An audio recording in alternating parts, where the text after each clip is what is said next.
Hey guys, my name's David, and I'm currently living in Austin, Texas. I'm 33 years old, and I started a software company slash app back in 2017, and so far has collected 40 million in revenue. So I'm going to tell you how we went from 0 to 100 users, and then 100 to 6,000 users, and hopefully that's going to be really helpful for you guys that are hoping to bootstrap a software company like I did.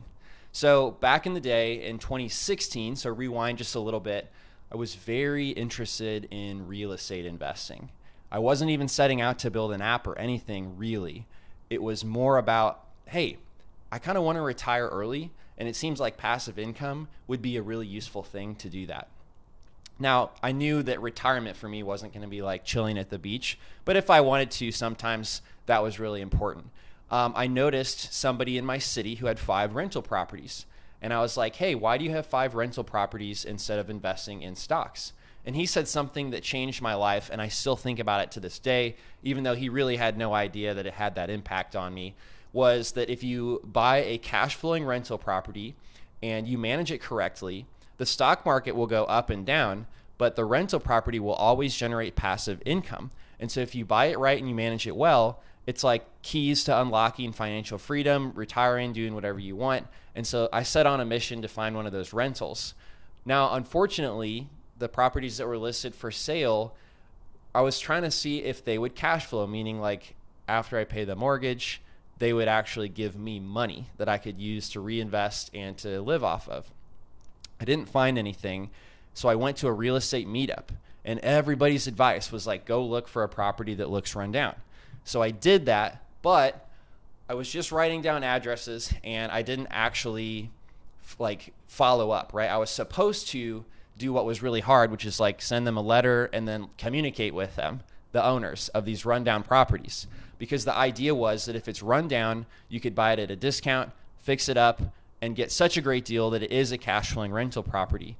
And my stomach sunk when I saw somebody else had bought one of these homes, and it was being worked on is how I noticed it. I ran home and I looked up and I saw who owned, somebody had just bought the property. And I ran the numbers and I realized it could have been an amazing first deal for me. So I did sulk for a little bit, had like a tub of ice cream. But then I got busy and I was like, man, I'm going to put together like a really basic app that takes care of this follow through for me so that I could take that lack of follow through off the table and get a really good deal of my own. I went to school for computer engineering, so I had like 3 programming classes, so pretty basic. And I definitely had never made an app because, those schools, they teach like C++ and stuff. So what I did was I went on Upwork and I said, hey, can somebody show me how to make this app and I will pay you. I think it was $3,000. I was like, these are the features, okay? It needs a map. It needs a house that I can pin so I can remember these addresses instead of writing them down. And then it needs to like integrate with the county website to look who owns the house. And then it needs to send like an API call to some company. We use Lob at first to print and send mail when I see one of these houses. So it sends the owner an offer to buy their house. And so the guy who took the job, it was really weird at first because he's like, nobody's ever asked me to show them how to build this app. But I was like, yeah, I mean, I kind of know a little bit about software development, and it's important for me to understand like how these things work. It's just for my phone, but I want to understand it in case I want to update it later. And so he did show me how to put those building blocks together in React Native. It didn't look very good, but it did allow me to do those really basic things. And so I got my first rental property, but what really happened that was life-changing again was 9 months later, I went back to this meetup and I was like, hey, I did this thing for myself so I could find those rundown houses like you said, and I'm looking for deals this way. And then the owner of the meetup, now she was actually somebody who came to Indianapolis like once a month to go buy 30 properties at an auction. And I was like, holy shit, who has money to buy 30 properties? I didn't really understand that they were like buying these discounted properties because people in California with these high W-2 jobs, they just wanted to like park all their money in these Midwest rentals because they actually cash flowed. And so she couldn't buy enough properties. They had so many people that wanted to buy those types of turnkey rentals. And she's like, I'll spend $1,000 to try any new marketing. And I literally almost fell out of my chair because I was like, listen, I'm not a good salesperson. I didn't even try to sell this, and she's trying to give me $1,000 that I don't even know how to take. So I set up my Stripe account. I charged her card. The app, I was like not sure how to get it on her phone, but I ended up putting it on the App Store just so she could get it on her phone. And so it was a free app, but I preloaded her account with like $1,000 worth of postcards. I was charging $2 a postcard at the time. And then I was like, holy shit, I made my first $1,000. And then some other people started to download it because I put keywords on the App Store of driving for dollars, which to me, I think it's a really dumb phrase, but super important. It's a phrase people have been told to do when they're getting in real estate for like 40 years. Okay. Like I didn't invent this phrase, but there was no app for driving for dollars. And so I think what was really key to our app's success was I wasn't trying to change anyone's behavior, is I was creating an app that would help them do what they were already being told what to do in an easier way. So that was like a really low friction way for people to realize the value of the app, even though I wasn't a great salesperson. And okay, what happened next was, so like 3 or 4 people started trickling in, downloading it, but they would get stuck because the app didn't look good. It was designed for me, they needed to know like how it worked and what to do. And so I was like calling everybody who downloaded the app so that I could walk them through. So this was like a 30-minute phone call, and by the end of it, they were very excited. So we probably got like 100 users that way, and it was a free app, $2 a postcard. Now, people kept having this mental hang up of $2 a postcard. So what really made it take off was one, I was like, this app needs to look better. And instead of paying a developer, I luckily had a friend from college and high school who's always been a better developer than me. In fact, I had internal competitions with myself that he has no idea about to try to be a better developer than him. I was just like, okay, I'm never going to be better than him. So instead I was like, hey, his name's also David. Would you, remake this app? Then you can be like a 50% business partner. And at first he was like, oh, wow, you already have an app. It's already got 100 users. I mean, I think 20% is fair, 30% is fair. And thank God I was like, no, let's be 50-50 partners, because if it takes off, I don't ever want you to resent me, and I want you to be like in this with me together. So like, thank God that happened, because he's so valuable, more than me. He made the app look better, which got more people to use it and get onboarded. But then they had a mental block about, man, $2 a postcard, I can just go get postcards over here at this print shop for like 40 cents a postcard. And what really was a game changer for us, we went from 20,000 in revenue in 2018 to 1.3 million in revenue in 2019. And I'm telling you, we did no marketing. This was all just people finding it and talking about the product. We went from a free app to $49 per month app, and then we reduced the mail to $1 per postcard. And so then people stopped having that hang up of like, oh, I'm not going to send these $2 postcards. It's way too expensive, even though it was saving them a lot of time. But then we actually became a business because that monthly recurring revenue had some margin so that we could actually like hire somebody else to come help with customer support, for example. And so we did change and reduce the mail again to kind of the lowest possible price while increasing the monthly fee again. And so we made more money. People sent more mail. It was just all around really good in that pricing change that we made to unlock potential for our business. So far, 2 key takeaways. It was like it was a product that helped people do what they were already doing better. It wasn't trying to change their behavior. And then 2, the pricing structure was really important to their psychology of making a buying decision. And then to further get the news out, I started going to as many real estate investor conferences as possible. And it was nice if I would find somebody like Brittany, who ran that meetup, that paid me $1,000. But what's more important was I knew there was a ton of real estate educators. And at this time, there was this movement happening. Instead of being an educator that just like charges for information, everybody was starting to put free information on YouTube. And the very biggest one, luckily, I met at this conference and had drinks with him, and he posted his 5th vlog just about using my app DealMachine. And that was incredibly lucky. I got incredibly lucky because he took off, and then everyone else wanted to be just like him. And so they started putting out YouTube videos, and they started also sharing DealMachine. And so that it was really amazing and viral in a lot of ways.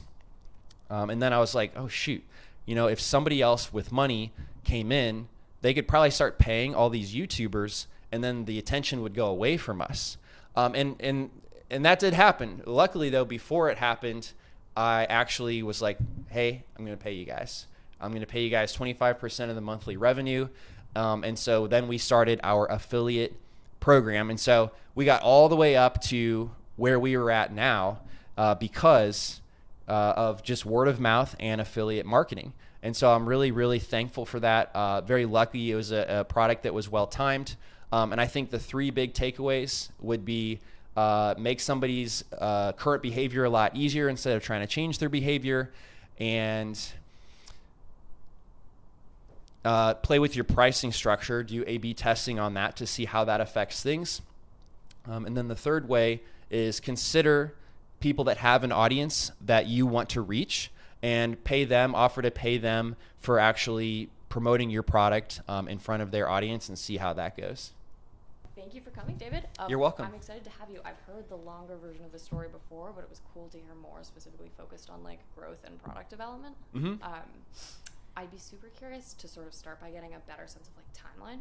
So when you go from sort of 0 to 100, that's mostly via app downloads, is that right? Like from the App Store? Yeah, 0 to 100 app downloads, right? Okay.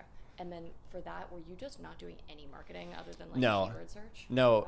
I've never done any marketing until like last year, really, except for working with affiliate partners that would share it. But it was all like the right keywords in the App Store. People were already searching it. Okay. Now our app was just showing up, and that's how we got the first 100 users. Wow. And then at what point did you have, was it drinks with the YouTuber who ended up advertising your video? Yeah. Where were you in the like user growth story at that point? We probably had 100 users at that point because it took 100 users once I put it on the App Store for my friend to download it for me to realize, oh, I need to make the app look better. Because then I contacted my friend, asked if he'd be my business partner and remake the app. And then I stopped like working on the technology and I started going to different conferences. Okay. And so that's at that point was after the 100 users. That makes sense. You sort of switched to sales basically. Yeah. Okay, cool. And then when you experimented with pricing, that was before you contacted the YouTuber? Correct. Well, no, actually, no.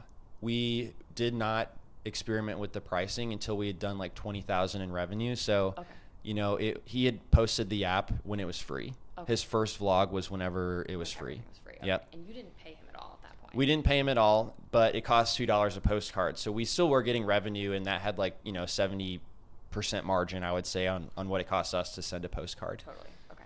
And then when you started paying people to do affiliate marketing, how did that work? Is it they're getting a cut of users that they bring subscriptions? Is it getting a cut of deals? Is it?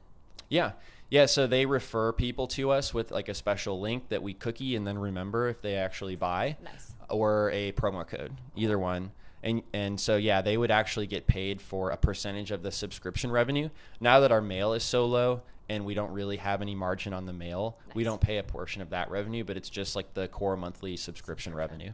And does that continue indefinitely, or is it like they get a cut of the subscription for the first year, first couple months? Yeah, it continues indefinitely. Wow. Awesome. But in our industry, since a lot of our members are actually trying to get into real estate and start a business for the first time, it is kind of a higher churn product. Yeah. And so the average user may stay for a year or so at DealMachine. It was like 10% per month or so is our monthly churn rate, which is pretty high for software. Yeah. But yeah, considering the industry that we are in, we do have users that stay for 4 years, right? And we keep paying on that. Cool. Awesome. And then what's the typical user journey like over the course of that year? Is it like they get on the app because they want to drive for dollars, then at some point they're like, okay, I have the money to invest myself, I don't need to engage with pinning houses anymore, or how does that work? Yeah, so they actually, a lot of them are trying to do, and they get their first real estate deal. Okay. They use a strategy where they can, if they find a really great deal, they can make $20,000 from it by getting it under contract for a great price and then assigning it to an investor that does have money. Nice. And so that's the way a lot of people get their first deal, and that's what a lot of people are doing at DealMachine. And so there's a few ways that you can get leads to find discounted properties. Yep. Driving for dollars is just one of those.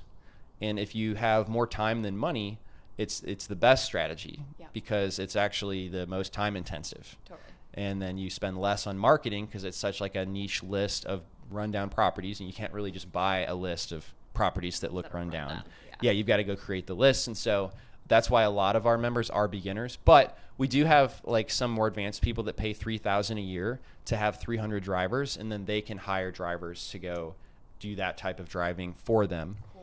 So those are the types of users we have. That makes sense. And are you guys a marketplace? Like if, let's say, I drive for dollars and compile a big list of houses, people respond to the postcards, are there investors on your app, or do I sort of cultivate a separate investor network? Yep. Actually, we're not a marketplace. Okay. It's just a monthly subscription app for building your own lists and generating your own leads. Cool. Awesome. Okay. And then when you first got on the App Store, I'm curious, like, was the App Store confusing to use? Did it take you some time to figure out like which keywords to use, or were you basically like, nope, here's the edit field, putting in driving for dollars, we're good? Yeah, so it was actually really simple to put the keywords in. Cool. But I think the challenge that we had over time and has evolved was we were actually accepting credit cards on the app, but not through the iTunes payments. Oh. And so we existed for like 2 or 3 years. Because it was sending a physical product mail and that was okay. But then they started to realize like, hey, the monthly subscription, you have to use our Apple payments in-app purchases.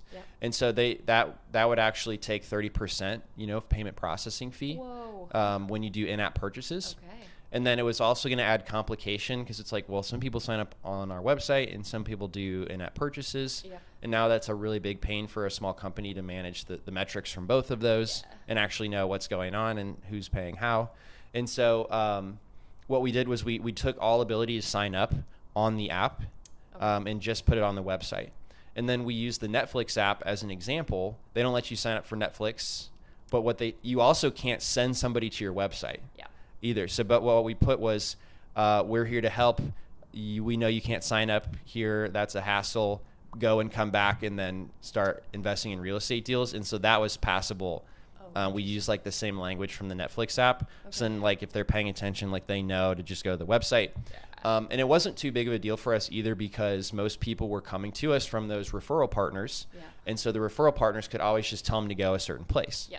Yeah, we did an experiment. We brought in-app purchases in like last year. Okay. And we thought we would have much better churn and a better conversion rate. Yeah.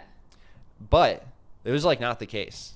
It was actually worse conversion rate, higher churn. Oh, interesting. Yeah, because I think it was just like a lot of casual people that weren't like ready for a full app to go look for lead generation. Yeah. You know what I mean? On the App Store. Oh, and I also think the psychology of people paying for an app on the App Store think that it's going to cost like $4, not like $59 through an in-app purchase. Yeah. And so for that reason, we were like taking it off after we did that test for a few months. Yeah. Okay, so back to timeline. Yeah. After you got this first YouTube video, you started contacting other people through conferences. Did you do any cold outreach to YouTube creators, like emails from their YouTube or things like that, or was it all in person? No, I really didn't. I just went to conferences and tried to like chat with the person really running the conference because they obviously had people there. Oh, interesting. Yeah. And then would they direct you? I'm sorry? And then they would direct you? Like they're like, oh, you should talk to this person and talk to this person? I got brushed off a lot. Okay. Yeah, because I'm just like a new dude who hasn't even done a real estate deal who has like an app, right? That's some pitch they've probably heard a million times if they've got like any type of audience. People are like, hey, I've got an app. That makes sense. Yeah. But I think the biggest difference was, well, first of all, like I actually had an app. Totally. That people would look at. Oh, no. I mean, I just literally bought a ticket, showed up, and then tried to hang out. Okay. Like in the sessions is not even where the real value of these conferences go. It's like go hang out in the lobby because the people who are like really doing deals aren't like sitting in the sessions all the time. They're also in the lobby like closing a deal. Yeah. And then I would just like chat them up, be like, yo, what's up? And then they eventually, I wouldn't even tell them what I did, right? Yeah. And we would just chat, hang out, and then they'd be like, oh, what do you do? And it's like, well, I made this app called DealMachine. And they're like, oh, no way. I think I saw that, And so then they would naturally just kind of like come up in conversation. Huge interest. That's cool. And then of those sort of if you think about that as like you're doing networking, there's like opportunities arising, some people you meet and are friends with, some people you meet and like they become a partner or whatever. I'm curious what that landscape was like. Was it like 1 out of 100 people you talked to would like promote you on YouTube? Was it like 1 out of 10 was actually interested in using the app or had a friend? YouTube people weren't even on my radar. Okay. I was literally just trying to naturally like get in touch with the guy who's running the conference. Okay. Yeah. Why? Because he has an audience of conference attendees. Oh. That was what I saw were the people that would want to use my app. I was like trying to get him to actually talk about DealMachine. Interesting. Yeah. Did you ever get any conference leaders to talk about DealMachine through that? So that first conference I went to, the guy's name was Sean Terry, and no, that guy never promoted DealMachine. No, sad. No. That's okay. But it didn't matter because YouTube ended up being a bigger opportunity. Bigger opportunity. Yeah. And then remind me, what was the way that you were meeting most of the YouTubers that sort of came after that initial one, but before affiliate marketing? Yeah, so I mean, the initial one was the first one, Yeah. and then he blew up so much, everybody just wanted to copy him. Oh, so you. And so I didn't really even do anything. Oh, that's amazing. Yeah, it was pretty lucky, and it was pretty amazing. That's great. Mm-hmm. Do you have like an estimate of how many that was? Was it like closer to 5, closer to 50? Closer to I mean, probably 10 meaningful ones, even though I had like 500 people signed up as affiliate partners. Okay. Yeah, Interesting. but 10 like actual meaningful ones. Yeah. Mm-hmm. And when you put the affiliate partnership option up, did you just add that to the website, or because if you weren't in contact with the YouTubers, like how did they? It wasn't on the website for the longest time, and right now I bet you couldn't even find it on the website. Wow. Yeah. Okay. Interesting. How do they find the affiliate program? Do you contact? Well, I would just like check out people who they would start contacting us. Honestly, once it got big enough. Yeah. Yeah, and it was like a very viral thing that they're like, hey, I want to do this. I want to earn money for doing this. Cool. And so they would contact us. I wasn't very good. I got very lucky. Yeah. That's Yeah. awesome. It Yeah. sounds like you have a crap ton of word of mouth. That's incredible. Yeah. That's cool. But now it's like viral things wear off over time. Yeah. And so now we have an affiliate partner program like director. Yeah. And what he does is he monitors with social tools like Buzzsprout, like who's getting the most traction around our topic. And so that changes month to month. And one thing that's like pretty interesting after being in the industry 7 years is typically the YouTube people who are influential and important will only like last like for 2 years. Not that they like go away completely, Yeah. but it's like there's always like a different 1 or 2 or 3 like just always coming up Okay. that becomes the really important one. And so like catching them when they're just like about pop, they're early popping, Yeah. and then like catching them at that is like the best time in our goal, Cool. for our like further efforts. Yeah, that's awesome. Yeah. Yes. I'm curious to how you managed. So, like, when you first launched the app, and then the first person downloaded it, and then you had the first, through word of mouth, people begin to download it. How did you manage like reviews? Like you said, the app didn't look very good. Did you get lots of bad reviews or good reviews at the beginning? Yeah, I actually, we didn't get our review game on until like probably 2 or 3 years in. When you do something meaningful, a million copycats pop up, and that's exactly what happened with me. Yeah. So then at that point, I was like, I really need to focus on standing out. And so then we became very proactive with reviews. But before that, I really don't even remember because I don't think it was a focus at all because it didn't matter. There weren't other competitors. Yeah. And people were just happy that there was something that, that could like help them out. Cool. But so now we have like 3,500 reviews on iOS, 1,500 on Android. And so our strategy is we have like 3,000 support conversations per month. Yeah. And at the end, if my support team feels like the person is happy, then they say like, hey, would you mind like leaving a review? Cool. And they make it easy for them at that point. So that's our review strategy. And it's just always just about being proactive because you will always have a random bad review. And it's somebody, whether it's like a bug in the app or somebody's just like, I'm so mad they asked for my credit card. It's like, okay, Yeah. what, it's like some bad reviews like don't make a lot of sense. And so in order to not be like, a lower rating for that, if you are proactively getting like 10 positive ones, then it doesn't even matter. And that's how we've handled the reviews. So we're like average like 4.8 on both platforms. So for that, like 0 to 100, and then when the YouTuber started posting, were you at any point worried that like a low review or low star rating might cause? No, reviews weren't even, because nobody was finding us like, well, okay, no, never mind. I would just say like reviews weren't on my mind. Yeah. they weren't. I think reviews are important. Like now I just started a podcast, or I'm going to publish a book later this year.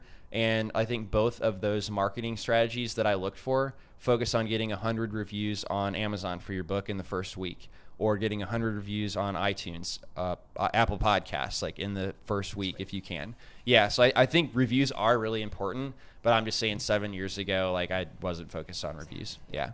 When you were saying the app was like not super usable because it was just for you and people were downloading it, and you were doing the 30-minute onboarding conversations, how did you get in touch with them? Was it you would shoot emails? Well, okay, so the app was going to send mail. Yeah. And so in order to send mail, the mail needed to know like your phone number. So that way people can call you back when you send mail from the app. So we were already collecting their phone number. And so I saw that in my database, and then I just called them. Cool. Did people pick up the phone? Yeah. Wow. Yeah. Do you have a guess at like how many of the people that you called picked up the phone? Most of them. I don't remember that being a problem. Whoa. Yeah. That's cool. I would send them like a text at first too. Yeah. And 7 years ago, I think there was a lot less spam calls too. Totally. You know, I feel like that was true. I feel like the national do not call list used to work, and now it doesn't. Anyway. And then tell me a little bit about like how you thought about running the experiments of like when you were playing around with pricing and like in app. Were you worried that like were you doing A/B testing, or were you just making the change? Were you worried at all that like your existing users might not like the changes you were making? Yeah. Yeah, so we were not sophisticated enough to do A/B testing. Luckily, we made some really great calls a couple times in a row with the pricing. But then we made a really bad call like 4 years in that really hurt us. And it had to do with just complicating the sign-up process, trying to add features that people were requesting, but ended up making beginners feel uncertain about what to do because they had too many choices and too many things to do that weren't really going to bring them success. An example would be our advanced users. They wanted to upload their own postcards and have the ability to totally design their own postcards. And previously, you only had one postcard to choose from, and you press a button, added property, and then it's sent like every 3 weeks. And that's good, right? But now we had like infinite possibilities for what your postcard could say and look like, and that really messed people up. And then they quit the app, right? Because they weren't getting results. And so it took a while before I like realized that we messed up the sign up process and we made it a lot harder for people. And so then we kind of created this culture of A/B testing and have now A/B tested stuff ever since. When you were talking about that initial partner who offered you $1,000, remind me what she offered you $1,000 for. Like what Postcards. It wasn't even a partner. She was literally trying to like buy postcards so she could use the app and like try this new marketing method to buy discounted homes. Interesting. Yeah. She was just like, I want to do a bunch of like essentially sending postcards through the app. Yeah. So like, yes. So correct. She actually, had been in the business for quite a while. Yeah. The marketing method of the moment always seems to change because then somebody finds that direct mail is doing really well, and then everybody in this industry talks about it, and then everybody goes to direct mail, right? And then that gets saturated, and then somebody else 4 months, 5 months later will be like, hey, text messaging is working really well. And then over the next 5 months, like more and more and more people will go to text messaging, and then that'll get saturated. And then somebody will be like cold calling, and it just kind of goes in these cycles of different marketing methods and what works. And so she was coming from, like, she knew that, right? But she was just like, hey, it's worth it for me. I'll spend $1,000 to try anything new that could give me an edge. Cool. And so she very willingly was like, here's $1,000. Like, Awesome. Let me get a bunch of postcards and I'll use the app and try it out. That's cool. Could you give like the 10-second definition for driving for dollars? Yeah, so driving for dollars is a strategy of looking for rundown properties where you could actually offer them speed and convenience to give them a cash offer on it at a discount. And because like they just don't want to deal with it anymore, they need to like move across the country. They don't want to list it with an agent. They don't want to take the time and fix it up. They're willing to give you a great price for you to provide that speed and convenience. And so driving for dollars is the act of looking for those rundown houses where you could get a great potential real estate deal. Okay, so it's like you're literally driving around looking for the properties. Right. Hey, thanks so much, guys. I'm David. My company's name is DealMachine, and you can find it on the App Store, DealMachine.com. But most importantly, I hope that this gives you steps that you can take to actually grow your SaaS company whether you are bootstrapped and looking to get your first 100 customers or take it to 6,000, or even if you have venture capital and you're really looking to become profitable. You can check me out on Instagram. DLeco is where I'm most active, and I'd love to receive a DM from you and answer any other questions that you have.